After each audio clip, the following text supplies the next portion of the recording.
Assalamualaikum warahmatullahi wabarakatuh. Yang terhormat Ibu Sri Harjawati selaku dosen pengampu mata kuliah kewirausahaan dan teman-teman yang berbahagia.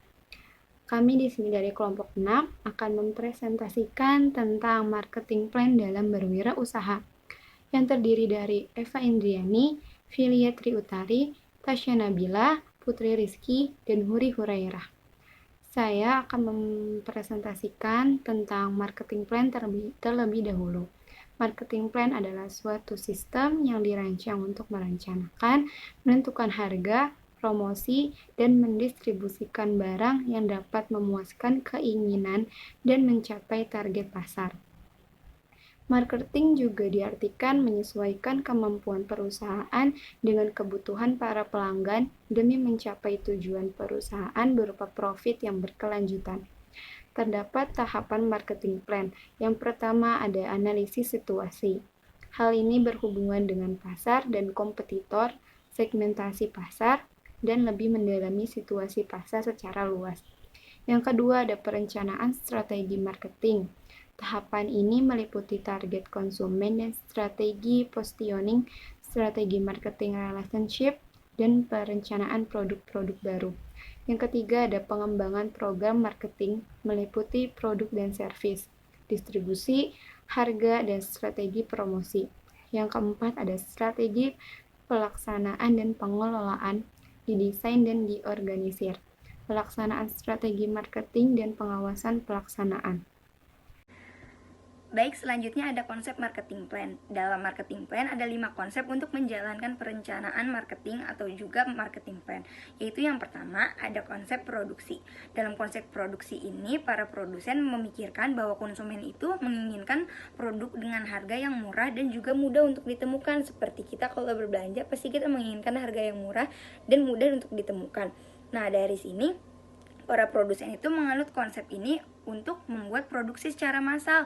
Dengan menekankan biaya efisiensi tinggi, maka biaya yang dikeluarkan akan sangat kecil. Namun jumlah produksinya itu sangat besar sehingga harga pokok pabrik bisa ditekankan dan harga jual lebih rendah daripada saingannya. Nah, yang kedua ada konsep produk. Ada suatu situasi di mana para konsumen itu sangat membutuhkan barang tersebut sehingga terjadinya langka, atau juga saat produk itu sangat tinggi pemasarannya maka akan jadi langka. Nah, di sini para produsen itu memikirkan hanya untuk membuat produk saja tanpa memikirkan selera para konsumen yang lainnya. Dia hanya menuruti bagaimana selera produsen sendiri dan apa yang sedang tren bahasanya kalau sekarang. Selanjutnya yang ketiga, konsep penjualan. Setelah para produsen membuat barang, nah disinilah para produsen juga harus menjual barang tersebut dengan berbagai teknik promosi. Hal yang penting di sini yaitu kegiatan promosinya secara maksimal dan menarik agar para konsumen itu tertarik dengan barang yang telah dia buat sehingga barang tersebut laku untuk di pasaran. Inti dari konsep ini yaitu bagaimana barang atau jasa yang dihasilkan oleh produsen itu dapat terjual dengan laris manis. Selanjutnya yang keempat ada konsep pemasaran. Konsep ini cenderung lebih berkembang dibanding dengan konsep penjualan. Mengapa seperti itu? Karena pada konsep ini produsen akan melakukan strategi dan perencanaan pemasaran yang matang dengan menggunakan beberapa strategi yang kuat dan berani atau juga menarik dalam memasarkan produk tersebut sehingga hasil yang didapatkan pun lebih banyak daripada konsep penjualan saja. Maka dari itu produsen barang tersebut akan semakin besar usahanya dan produksi dengan sendirinya akan menjadi lebih banyak. Yang kelima yaitu konsep sosial. Konsep sosial ini termasuk konsep marketing yang berdasarkan sosial atau yang berdasarkan apa yang sedang terjadi di masyarakat sekarang ini. Nah, yang dimana pada konsep ini produsen berusaha memenuhi kebutuhan serta keinginan dan minat konsumen masyarakat yang sedang dibutuhkan dan dicari sekarang ini, sehingga konsumen dapat memenuhi kepuasan serta keinginannya sekaligus secara efisien dan efektif. Selanjutnya akan disampaikan oleh pemakalah ketiga. Baik, saya akan melanjutkan materi selanjutnya yaitu tentang strategi marketing.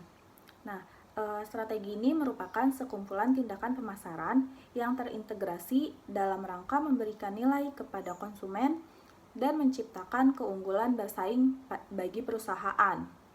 Nah, strategi pemasaran harus bersifat unik. Maksudnya itu tidak mudah ditiru oleh pesaing dan lebih spesifik. Terus didukung oleh semua potensi yang dimiliki oleh perusahaan secara optimal. Terus strategi pemasaran ini merupakan cara perusahaan untuk mencapai tujuan pemasarannya. Nah, dalam tujuan pemasaran ini harus secara jelas disebutkan berapa market share dan volume penjualan yang ingin dicapainya dan kapan ingin dicapainya.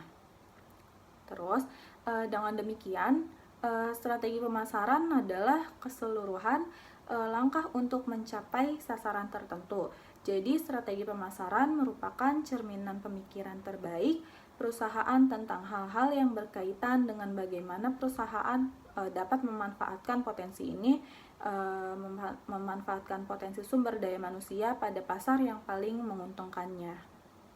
Baik, dilanjut oleh saya Filia Triutari. Di sini saya akan menjelaskan tentang bauran marketing. Nah, pada bauran marketing disusun pada tujuan sebuah pemasaran. Nah, apa sih bauran marketing itu sendiri? Bauran marketing adalah seperangkat alat pemasaran yang digunakan perusahaan untuk mencapai tujuan pemasaran dalam memenuhi target pasarnya. Nah, pada bauran pemasaran marketing ini dikenal dengan strategi dalam melakukan penjualan. Nah, atau strategi dalam melakukan promosi. Untuk apa sih? Untuk menghasilkan transaksi sesuai dengan yang dikehendaki dalam sebuah bisnis. Nah, jadi sebagai jantung dari marketing plan ini, bauran marketing harus mencangkup beberapa hal, yaitu yang pertama produk dan jasa yang kita hasilkan.